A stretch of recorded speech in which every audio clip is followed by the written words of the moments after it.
So, hi YouTube.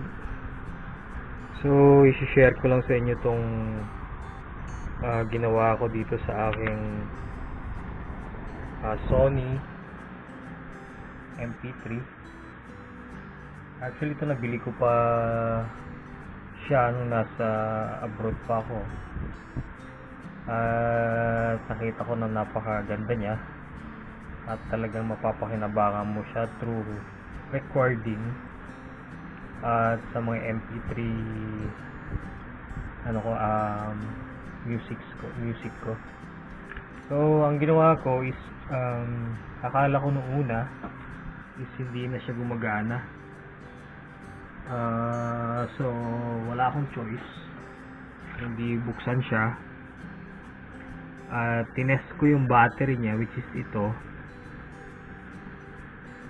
ay hindi na siya nag-charge. So sinubukan ko palitan yung kanyang BMS, which is ito nga, yung maliit, kaya lang ganun pa rin.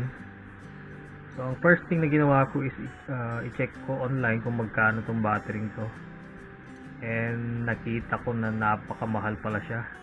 So more than 1,000 para lang sa battery ganito. So hindi na siya worth it para sa akin, para bumili ng ganito. I rather buy another new MP3 or MP5 na lang kaysa bumili ako ng ganito. So ang ginawa ko na lang, nag-check ako for batteries, which is yung lithium type of batteries nga.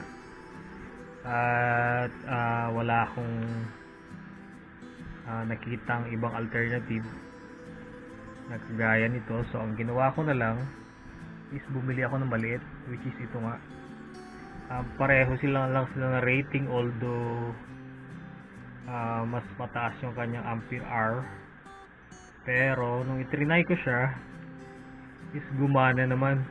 So as you can see, nag-charge na siya. Yan, tulad niya, nag-power up na. So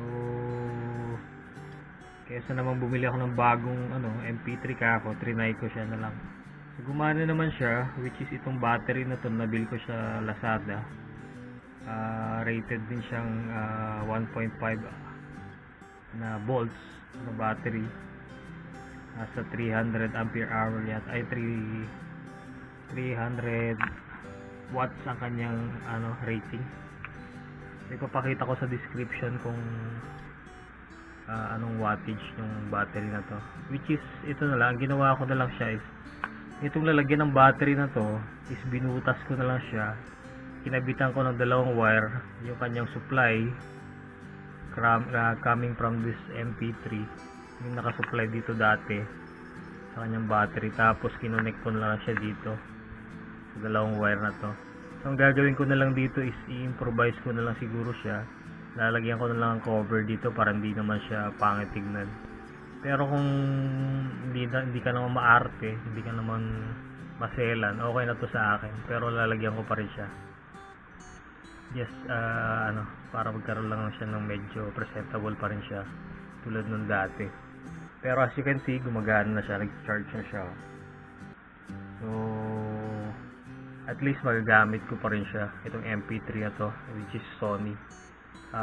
Kung titignan mo siya online, napakamahal pa rin niya, which is nabili ko is nasa 10,000 to 10 to 12,000 talaga siya, mahal talaga siya. So nangihinayang naman akong nakatambak lang dyan or itatapon ko na. So pinakailaman ko na siya. So ang ginawa ko is sinolder ko na lang siya dito ulit. So hindi ko na nailagay yung battery sa loob, so ganyan na lang siya, nasa labas na lang siya. So ayun, thank you for watching. Sana may natutunan kayo sa ginawa kong to. So if you have any questions, mag-comment na lang kayo sa baba, at paki-like na rin at paki-subscribe. Maraming salamat at magandang tanghali sa inyo.